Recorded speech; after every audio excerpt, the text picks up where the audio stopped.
जय गुरुदेव।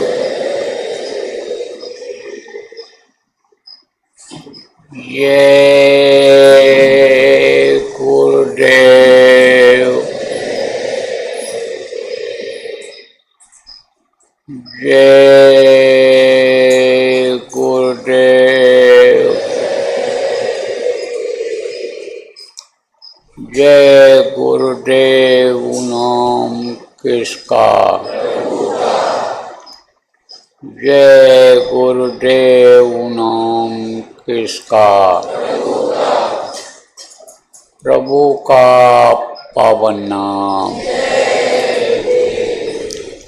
प्रभु का पावन नाम। जय गुरुदेव।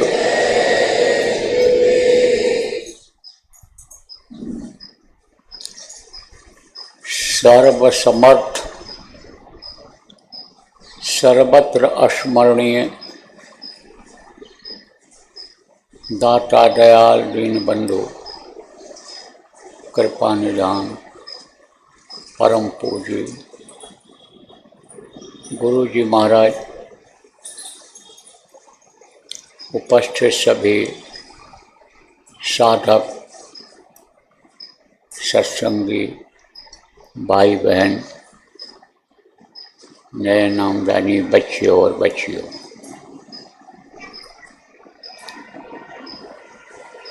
आज 1 जुलाई 2025 को प्रातःकाल सुमिरन ध्यान भजन के समाप्ति के समय पर अपने को कुछ कहने का और आपको कुछ सुनने का गुरु महाराज को दया दे रहे हैं। ये बहुत बड़ी दया हमारे और आपके ऊपर है। प्रेमियों, इसी तरह से आप लोग अभ्यास करते रहो। अभ्यास करते रहोगे तो दुनिया और दुनियादारों से बचे रहोगे। क्यों? क्योंकि दुनियादारी बहुत बढ़ रही है और ये लोग दुनिया की तरफ ही खींच रहे हैं। प्रार्थना बोली जाती ना कि इशारे से मुझको बुलाती है दुनिया, तेरे रास्ते से हटाती है दुनिया, मेरे सद्गुरु मुझको देना सहारा, कहीं छूट न जाए दामन तुम्हारा। गुरु का चरण न छूटे, गुरु को हाथ पकड़ाए रहो। गुरु छोड़ेंगे नहीं, पार कर देंगे, और नहीं तो दुनिया में फंस जाओगे। अब कहोगे भाई दुनिया क्या चीज़ होती है? ये जहाँ रहते हो इस संसार को दुनिया ही कहते हैं।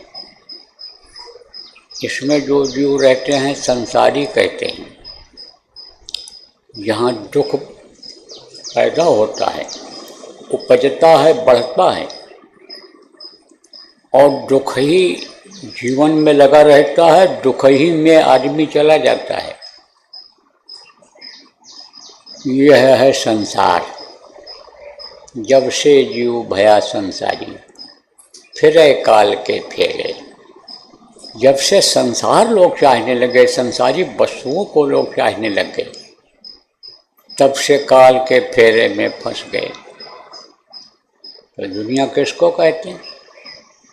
जो अपने आखिरी वक्त पर काम ना आवे उसको कहते हैं दुनिया। ये दुनिया संसार काम आएगा आखिरी वक्त पर? दुनिया की चीज़ें काम आएंगी आखिरी वक्त पर? काम नहीं आएंगी। इसलिए रहो दुनिया में ही, लेकिन बचे रहो, बचकर चलो। किससे बचकर चलो? दुनियादारों से बच करके चलो, और दुनियादारी का काम जो कर रहे हैं उनसे बच के चलो। अब दुनियादारी में बहुत सी चीज़ें आती हैं। चोरी चकारी, बेईमानी, ठगी, व्यभिचार, खून कत्ल, ये भी दुनियादारी में आता है। कमाना खाना, नौकरी व्यापार का काम, ये भी दुनियादारी में आता है। और ये जो उपदेश होता है, उपदेश किसको कहते हैं? प्रवचन जिसको आप कहते हो, कथा भागवत जो लोग सुनाते हैं, या जो लोग पूजा पाठ कराते हैं, अनुष्ठान कराते हैं, यज्ञ कराते हैं, अनुष्ठान कराते हैं, ये सब दुनियादारी में आता है। इन कामों को करने से नुकसान भी होता है। खून कत्ल करते, मारे जाते, पीटे जाते हैं, सजा होती है। गलत काम करते हैं, बदनामी होती है। अब मेहनत करते हैं, आमदनी होती है, व्यापार में घाटा भी होता है। ये सब दुनियादारी में ही आता है। तो जो भी काम है संसार में, ये जो लोग कर रहे हैं, दुनियादार लोग, वो दुनिया की बढ़ोतरी के लिए ही कर रहे हैं। देखो, चोरी कोई कैसे सीखता है? जब कोई उपदेश करता है, चोरी के बारे में बताता है। बिजनेस में तरक्की कैसे होती है? कि जब कोई समझाता है इस तरह बिजनेस करो, आमदनी हो जाएगी। घाटा कब होता है? जब कोई समझाता है यहाँ व्यापार में लगा दो, 1 का 4 गुना हो जाएगा, पार्टनर हमको बना लो, 4 गुना कमाई करा देंगे। शुरू में सारी कमाई दे देता है और आखिर में सब हड़प करके लेकर चला जाता है। तो ये उपदेश से होता है। ऐसे ही ये जो उपदेशक लोग हैं, वो दुनियादारी में ही तरक्की की बात करते हैं। वो उनकी जानकारी में ये जो आप कमाई करते हो, अंदर की साधना करते हो, वो नहीं है। आप ये समझो कि आपका इससे विमुखता का ये है। विमुख किसको कहते हैं? कि उधर देखो नहीं, उसको भूल जाओ। अब कहोगे भूल जाएंगे, नौकरी को, व्यापार को भूल जाएंगे खेती करना, रोटी बनाना, बच्चे को खिलाना भूल जाएंगे, तो गृहस्थी कैसे चलेगी? गृहस्थी भी चलती रहे और भूलो भी। ऐसा उपाय कौन बताता है? जो जानकार होते हैं, संत होते हैं, वो ऐसा उपाय बताते हैं। हमारे गुरु महाराज जैसे ऐसा उपाय बताए कि भाई गृहस्थी का सारा काम करो, जो आपका फर्ज बनता है बच्चियों और बच्चियों, उस फर्ज को अदा करो। पत्नी का जो फर्ज बनता है पति के साथ, वो अदा करे। पति पत्नी का फर्ज अदा करे। बच्चे पैदा करते हो तो उनका फर्ज अदा करो। लेकिन अश्लील काम करो, सार शब्द को पकड़ो, बाकी और लोगों के शब्द को भूलो।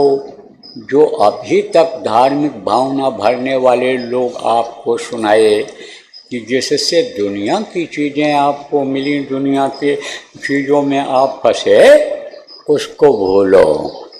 और ये जो भजन करने का तरीका गुरु महाराज ने बताया प्रेमियों, गुरु महाराज के जाने के बाद मुझ नाचीज को हुक्म हुआ, मैंने बताया इस शब्द को आप पकड़ो भजन करके। वह है सार शब्द। कहा ना कि सार शब्द जाने बिना कागा हंस न होए। यंत्र मंत्र सब झूठ है और मत भरमो जग कोय। और सार शब्द जाने बिना कागा हंस न हो। मंत्र जपते रहो, देवी खुश हो जाएंगी, देवी दे देंगी कुछ, देवता खुश हो जाएंगे, कुछ दे देंगे। मंत्र जपते रहो, भूत प्रेत लगे हैं हट जाएंगे, कोई अन्य अदृश्य शक्तियाँ परेशान कर रही हैं वो हट जाएंगी। लेकिन मुक्ति तो नहीं होगी, मोक्ष नहीं मिलेगा। ये जीव संसार से मुक्त नहीं हो पाएगा ये तो काल के घेरे में ही रह जाएगा, इसलिए इससे निकलने की कोशिश करो। सार शब्द को पकड़ो। सार शब्द किसको कहते हैं? भजन करते हो, किसी के ऊपर जो निर्मल है उस पर जल्दी दया हो जाती है। कैसा निर्मल है? गंदगी अंदर नहीं है, निर्मलता है। कौन सी गंदगी कहोगे? बाहर देखो गंदगी होती है और अंदर गंदगी होती है। आप समझो कपड़ा पहनते हो, आप कपड़े के ऊपर देखो ऐसे कोई चीज़ लगी रहती है, तो अंदर अगर उसको उतारोगे तो अंदर वो नहीं दिखाई पड़ेगा, और अंदर गंदगी अगर रहती है तो बाहर से नहीं दिखाई पड़ती है। तो अंदर और बाहर का दो हिस्सा है। शरीर का जैसे कपड़े का दो हिस्सा है, कोटा, शर्ट, ब्लाउज जो भी आप पहनती हो बच्चियों, तो दो पार्ट है उसका। एक मतलब ऊपर का है, एक अंदर का है। ऐसे शरीर का है। तो शरीर में बाहर से अगर कालिख लग जाए, बाहर गंदगी लग जाए, साफ कर दो, तो इसका मतलब ये नहीं है कि अंदर भी सफाई हो जाएगी। अंदर सफाई नहीं हो पाती है। अब कहोगे अंदर क्या है? अरे भाई, आप मुंह में डालते हो, मुंह को शीशे में देख लेते हो, मुंह में डालते हो तो कहाँ जाता है? अरे मुंह के अंदर ही तो जाता है, पेट में तो जाता है। मल जब बाहर निकलता है, तो जब बाहर निकलता है तो उसको देखते हो, लेकिन अंदर भी मल कहीं रहता है ना। मल अगर अंदर न रहे तो बाहर निकले कैसे? और मल जब अंदर रहता है, जोर करता है, आप जाते हो लेट्रिन, तभी तो बाहर निकलता है, तो वो अंदर रहता है, तो वो अंदर का हिस्सा है। अब यह भी विचार करो कि आप और अगर मतलब ज़्यादा जानकारी करना चाहो तो यह भी देखो कि भाई हम डालते तो हैं अनाज, फल फूल, हम निकलता है मल, तो कोई मशीन होगी कि जो उसको मल बनाती होगी। हम बढ़िया खुशबूदार पानी पीते हैं और पेशाब जो निकलता है उसमें कुछ न कुछ बदबू, कुछ न कुछ खारापन रहता है। आपके इधर कुछ स्थानों पर देखो, राजस्थान में खारा पानी है। खारा पानी को आप मीठा करते हो, आरओ लगाते हो, अन्य उपकरण लगा करके मीठा करते हो, पीते हो मीठा पानी, और पेशाब निकलता है खारा होकर के। तो अंदर में वो कहीं बनता है, तो वो है अंदर का हिस्सा। ऐसे ही उसको जैसे बाहर शरीर को साफ रखते हो, जैसे थाली को साफ रखते हो, बर्तन को साफ रखते हो, बनाने वाले बर्तन को साफ रखते हो, अनाज को साफ करते, साग सब्जी को साफ करते हो, आया तो बाहर से सफाई करते हो, ऐसे अंदर की सफाई जरूरी है। तो अंदर की सफाई कैसे रहती है, इसको भी बताया गया कि भाई अंदर गंदी चीज़ न डालो। देखो, फल ही फल खाओ, दूध पियो, तो मल से उतनी बदबू नहीं रहेगी। और बदबू वाली कोई चीज़ खा लो, मिर्च मसाला जिसमें गंध है, तेज गंध है, प्याज है, लहसुन है, या ऐसी चीज़ें जिनमें गंध है, तो बदबूदार पानी निकलता है मल। तो इसी तरह से आप ये समझो कि जैसे इसको आप कहते हो कि अच्छी चीज़ खाना चाहिए, वो नहीं खाना चाहिए कि जिससे मतलब यह है कि डकार आवे तो उसकी वो आवे, पसीने से भी उस तरह के निकले। तो इसी तरह से यानी समझो आपके यानी ये जो यानी अंदर में यानी बदबू पैदा होती है, वो इन गंदी चीज़ों के खाने से बदबू पैदा होती है, जो मांसाहारी चीज़ें हैं। सबसे ज़्यादा बदबू उसी में होती है। देखो, प्याज सड़ जाएगा उतनी बदबू नहीं रहेगी, लहसुन सड़ जाएगा उतनी बदबू नहीं रहेगी, मसाला खराब हो जाएगा उतनी बदबू नहीं रहेगी जितना मांस सड़ने में बदबू रहती है। बहुत बदबू रहती। तो बदबू वाली चीज़ अगर डालोगे तो गंदगी रहेगी, अंदर नहीं रहेगी, गंदा हो जाएगा वो स्थान। अंडा खाओगे वो स्थान गंदा हो जाएगा। तो गंदा जब हो जाएगा अंदर में स्थान, तो प्रभु के बैठने का, प्रभु के दर्शन का स्थान तो अंदर में ही है। देवी देवता कहाँ दिखाई पड़ते हैं?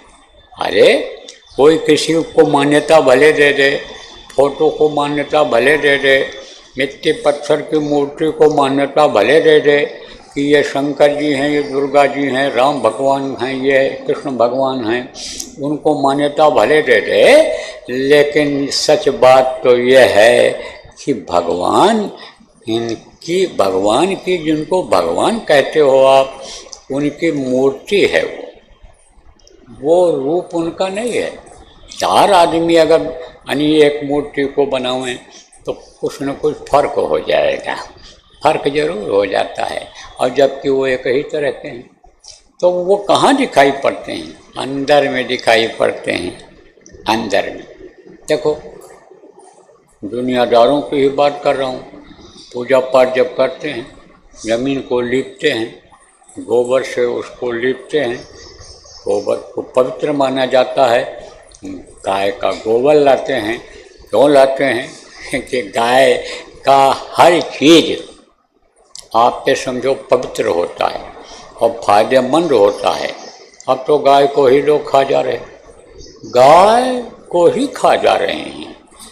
बताओ, जिसको माँ कहते, जिसका दूध पीते, जिसका गोबर अच्छे काम में प्रयोग करते हैं, पूजा पाठ में लिपाई करके पूजा पाठ करते, उसी को खा जा रहे हैं। तो गोबर से लीपते हैं, और देखो स्नान करने के बाद गंगा जल को पवित्र माना जाता है, उसमें पानी में सड़न गलन बदबू नहीं आती है।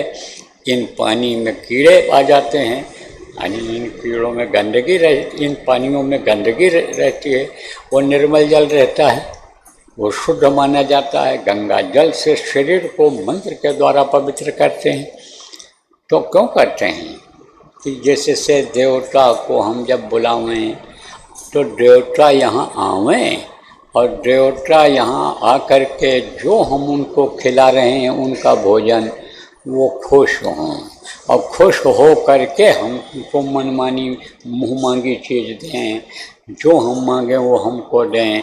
हम दुखी हैं तो हमारे दुख को दूर करें, हम गरीब हैं तो हमारे गरीबी को दूर करें, वो करते हैं ना लोग। तो इसी तरह से अंतःकरण साफ होना चाहिए, शुद्ध आहार होना चाहिए, शुद्ध चीज़ें खाना चाहिए। अब शुद्ध किसको कहते हैं? कि जिसमें समझो कि मिलावट ना हो। मिलावट किसको कहते हैं? जिसमें एक चीज़, दो चीज़, तीन चीज़ मिल जाती है। अब मिलावट किसको कहते हो?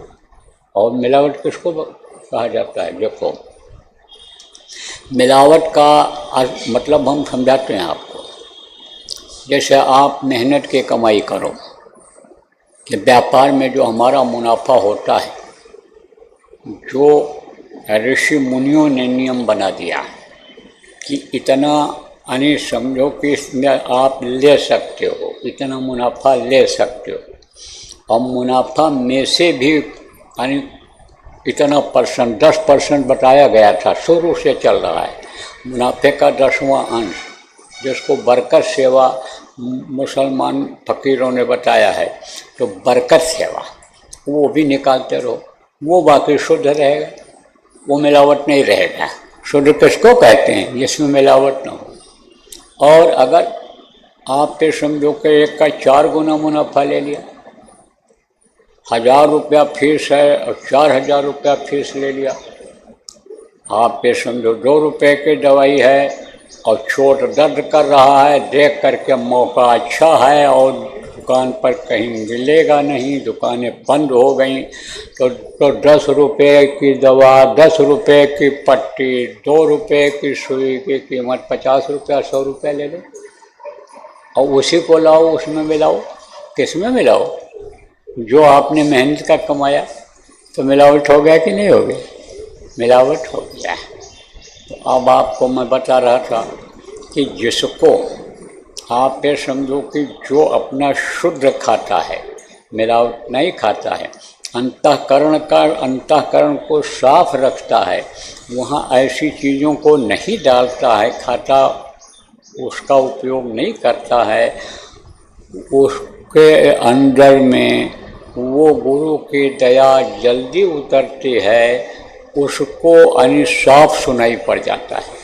भजन वाली बात मैं आपको बता रहा था, ये उदाहरण देकर सब समझाया, तो वो जल्दी आवाज़ सुनाई पड़ जाती है और साफ आवाज़ सुनाई पड़ जाती है। वही है जो साफ आवाज़ सुनाई पड़ जाए, वही है सार शब्द है, उसी को सुनते रहना चाहिए। और उसको जब ये जीवात्मा सुनती है तो मस्त हो जाती है, मस्त हो जाती है। और जीवात्मा में जब मस्ती आती है तब मस्ती में कुछ पता नहीं चलता है, कुछ नहीं। जब आवाज़ मिलने लग गई तो कुछ बोध होता है, कोई बात करता रहे, ऐसे डंका पीटता रहे, फिर उधर ध्यान ही नहीं जाता है और मस्त हो जाती है। तो मस्ती में किधर चल पड़े, आज क्या क्या कर डाले, ये कुछ कहा नहीं जा सकता है। और मस्ती में ही तो देखो यानी सांप खींच करके आता है, उदाहरण देकर सब समझाता हूँ आपको। किसी भी तरह से आपके समझ में आ जाए और आप भजन करने लग जाओ, ध्यान सुमिरन करने लग जाओ, गुरु के आदेश का पालन करने लग जाओ, इसलिए आपको उदाहरण देकर समझाता हूँ।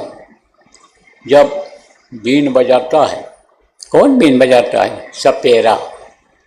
सांप सुनता है तो उसको मस्ती आती है, तो सांप निकल पड़ता है, चल पड़ता है और आ जाता है। तब सांप को ये फिक्र रहती है?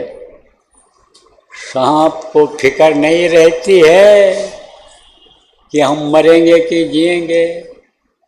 सुने बधे का गीत यानी मृगा को बुला लेता है और फिर बधिक जो होता है उसको मारने वाला मार देता है, लेकिन उसको ये फिर बोध नहीं रहता है हम मारे जाएंगे कि क्या करेंगे। ऐसे ही जीवात्मा जब सुनती है सार शब्द को तो मस्त हो जाती है। और शब्द का काम क्या है? शब्द का काम है कि वो खींचता है अपनी तरफ, आकर्षित करता है। जैसे आप बैठे सुन रहे हो और मैं यहाँ से बोल रहा हूँ, तो आपका ध्यान मेरी तरफ है, आपका ध्यान इस समय और कहीं नहीं होगा। ये जो शब्द हैं ये आपको मेरी तरफ खींचे हुए हैं कि हम इनको सुने, ये क्या कह रहे हैं, अब आगे क्या कह रहे हैं, आगे सुनने की इच्छा आपकी इधर लगी हुई है। ऐसे ही ये जो शब्द है ये ऊपर की तरफ खींचता है, ये ले जाता है। जैसे आप इस समय खींचे हुए हो, ऐसे ये शब्द खींचता है और ले जाता है और पहुंचा देता है। कहाँ पहुंचा देता है? जहाँ से ये उतर रहा है, उस प्रभु के पास से उतर रहा है। हमारे गुरु महाराज का जहाँ इस वक्त पर निवास आवास है, वहाँ खींच रहा है, वहाँ ले जा करके और पहुँचा देगा। और फिर बस आपका ये जीवन सफल, फिर कोई दिक्कत नहीं। फिर गुरु राजी हो जाएंगे, जब गुरु के चरणों में जब लेपट जाओगे तो उनसे कोई छुड़ा नहीं सकता आपको। फिर काल कर्म की चले न पाजी। तो गुरु का चरण अंतर में जो है वो जब पकड़ में आ जाएगा, उसको जब पकड़ लोगे तब कोई भय नहीं, कोई डर नहीं, कुछ नहीं। यहाँ रहोगे और जब दुनिया छोड़ कर जाओगे तो कहीं कोई भय, कोई डर नहीं रहेगा। तो मैं आपको बता रहा था सार शब्द के बारे में कि किसी किसी को तो बिल्कुल साफ सुनाई पड़ जाता है और किसी को मिलौनी आवाज़ सुनाई पड़ती है। जैसे देखो बच्चियों, अनाज बनाती हो, साफ करती हो, अब उसमें धूल गर्द ये सब आ जाता है। बहुत बढ़िया देखो पोहा हो, बहुत बढ़िया दलिया हो, लेकिन कुछ न कुछ बनाते समय, तैयार करते समय, पैक करते समय उसमें धूल गर्द या ऐसी चीज़ें आ जाती हैं। इसीलिए जो समझदार लोग होते हैं, भंडारी जो समझदार होते हैं, बच्चियां जो समझदार होती हैं, भोजन बनाने से पहले देख लेती हैं, फटक देती हैं, धो करके एक बार तब डालती हैं। कोई भी चीज़ हो, दाल हो, चावल हो, पहले उसको फटकेंगी, बनाएंगी और उसके बाद में फिर उसको धोएंगी। नहीं यानी समझो फटकने लायक है, ओट होता है, पोहा होता है और या अन्य ऐसी चीज़ें होती हैं, दलिया होती है, लोग ऐसे डाल देते हैं। धो लिया जाए, धो करके डाला जाए उसको, तो उससे जो है वो गर्द निकल जाएगी, धूल निकल जाएगा। तो इसी तरह से जो शब्द में मिलावट हो जाती है, यहाँ पहुँचते पहुँचते ऊपर से निर्मलता उसमें पूरी पूरी है, लेकिन यहाँ पहुँचते पहुँचते उसमें मिलावट हो जाती है। कैसे मिलावट हो जाती है? शब्द तो एक ही उतर रहा है, ऊपर से ही उतर रहा है, लेकिन नीचे ये शब्द जो हैं वो उसमें जो है मिक्स हो जाते हैं। और भी समझा दें, जैसे यहाँ से आप पैदल चलो और जाओ यहाँ से राजस्थान से कि हम दक्षिण दिशा में जाएंगे, अब गुजरात होकर जाओगे तो गुजराती भाषा सुनोगे, वहाँ कुछ दिन रहोगे तो बोलोगे हिंदी, लेकिन गुजराती लफ्ज़ उसमें जुड़ जाएंगे, कुछ न कुछ टोन बदल जाएगा।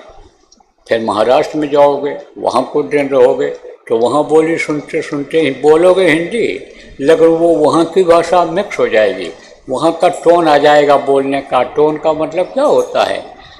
जैसे हिंदी ही बोलते हैं तो पूरब के लोगों में किस्म लचीलापन, किस्म खिंचाव, किस्म जैसे हरियाणा में ही है थोड़ा कड़क बोलते हैं, यहाँ दूसरी भाषा बोलते हैं, तो वो मिलावट हो जाती है। रहती हिंदी लेकिन मिलावट हो जाती है। इसी तरह से जैसे कर्नाटक में जाओ, कहीं भी जाओ, पूरब में चले जाओ इधर, तो वहाँ का मिक्स हो जाता है। तो इसी तरह से मिक्स हो जाती है आवाज़, तो उसमें छांटना पड़ता है। जैसे देखो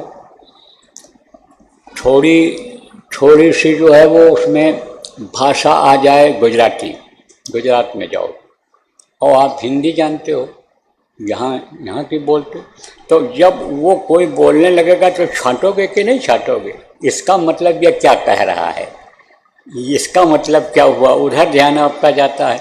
ऐसे ये मिक्स हो जाती है। यहाँ पहुँचते पहुँचते तब उसको छांटना पड़ता है। तो उसको कौन बताता है? उसको सद्गुरु बताते हैं। इसीलिए नाम और रूप और आवाज़ ये सब नामदान में सद्गुरु बताते हैं कि जीव कहीं फंसे नहीं, यही न सोच ले कि बस अब यही सब कुछ है। क्यों? क्योंकि वो बहुत रिसर्च करके यानी कोई काम शुरू करते हैं, उनको सारी जानकारी होती है सद्गुरु को, तो वो देखते हैं कि बेचारे बहुत से फंसे पड़े हुए हैं, आगे बढ़ ही नहीं पाए, इसी में फंसे हैं, इसलिए यानी इसको बताते हैं। तो यह सब बताते हैं। तो देखो ज़्यादा समय नहीं लेना है आपका, थोड़ा थोड़ा गुरु महाराज की दया रहेगी तो आपको सुनाता रहूँगा। गुरु महाराज सुनवा लेंगे, मुझ पुतले से ही काम ले लेंगे, आपको सुनाता रहूँगा। अब आप लोग जाओ और अपना गृहस्थी का काम करो, और दिन में मौका मिले तो फिर बैठो, और सुबह शाम का 2 घंटे का नियम बना लो। उस समय पर बिल्कुल दुनिया को भूल जाओ, गृहस्थी को बिल्कुल भूल जाओ उस समय तक। बाकी लग करके मेहनत करके खूब गृहस्थी में यानी आप पे समझो लगो, वह भी आपका फर्ज है। अब कहोगे वो इधर मेहनत करेंगे, इधर कैसे मेहनत कर पाएंगे, गृहस्थी में कैसे मेहनत कर पाएंगे? अरे ताकत बढ़ जाती है, गृहस्थी में भी काम करने की ताकत भजनानंदी की बढ़ जाती है, हिम्मत बढ़ जाता है, हौसला बढ़ जाता है। जब दया बरकत मिल जाती है तो जहाँ हाथ डालता है वहीं कामयाब हो जाता है। इसलिए इसमें से ही कोई सोचने लगे हो फिर कैसे हो पाएगा, तो हो जाएगा। गुरु पर भरोसा करो, गुरु महाराज समर्थ हैं, सब करेंगे, सब देंगे। जो प्रारब्ध में नहीं होता है उसको भी गुरु दे देते हैं। संतों की बातों को कोई मेट नहीं सकता है। संत की बात को जब लोग नहीं समझ पाते हैं तब वो मीन में करते रहते हैं, उसमें नुक्स निकालते रहते हैं। इसलिए विश्वास करो प्रेमियों, बच्चों और बच्चियों। तो एक कार्यक्रम अभी होगा, आपका ऐतिहासिक कार्यक्रम होगा। ऐतिहासिक ऐतिहासिक इसको कहते हैं, गुरु महाराज जो कार्यक्रम करके गए, जो बातें बताते गए, उसका इतिहास बन गया। और उन्हीं बातों के आधार पर देखो अब आगे लोग बढ़ रहे हैं, हम आप सब उन्हीं बातों के आधार पर आगे बढ़ रहे हैं। गुरु महाराज जो बोल करके गए वो सारी चीज़ें सामने आ रही हैं, तो वो इतिहास बन गया। ऐसे ही ऐतिहासिक कार्यक्रम होगा। इसमें क्या होगा, क्या सुनने को मिलेगा, किसको क्या मिलेगी, अभी हम क्या बता दें, लेकिन भरपूर मिलेगा। जो जैसा होगा उसको वैसा मिलेगा, लेकिन ऐसे नहीं मिलेगा कि चलो बट रहा है, लो मुट्ठी में ले लो, खा लो, ये ले जाओ गठरी बांध करके, बाहर से नहीं मिलेगा, अंतर से मिलेगा। और अंतर की दया जब मिल जाएगी तब माला माल हो जाओगे, तब कोई चीज की कमी नहीं रह जाएगी। इसलिए चूकना नहीं। वहाँ भी जयपुर वालों के का तो भाग्य है, जयपुर के आसपास राजस्थान के नज़दीक वालों का तो भाग्य जगने का समय आ गया है। तो कार्यक्रम में वहाँ ध्यान भजन में जरूर बैठना, ध्यान भजन में समय देना। जो भी जितना समय वहाँ पानी निर्धारित किया गया है, ज़्यादा से ज़्यादा समय देना। लोगों को आप लोग बताना भी इस बात को कि चलो वहाँ बरसात हो रही है, लुट रहा है माल, नहीं रह जाओगे। तो बोलो जय गुरुदेव, जय गुरुदेव, जय गुरुदेव,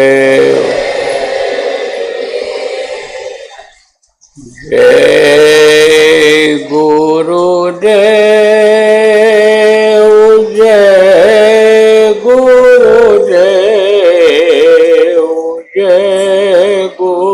गुरुदेव, जय गुरुदेव।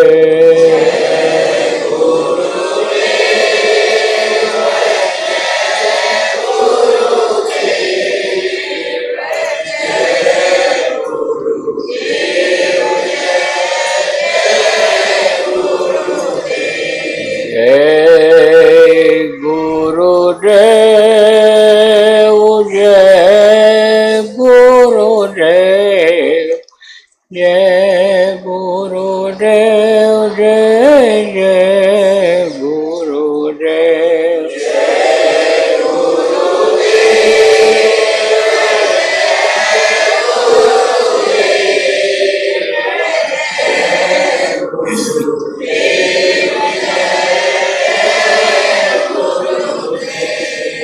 जय गुरुदेव, जय गुरुदेव,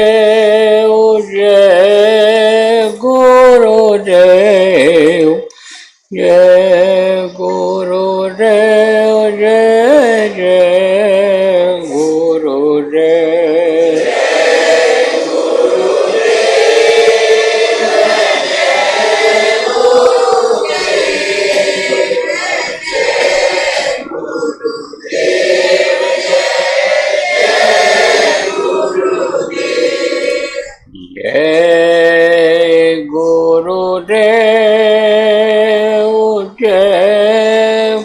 गुरुदेव, जय जय गुरुदेव।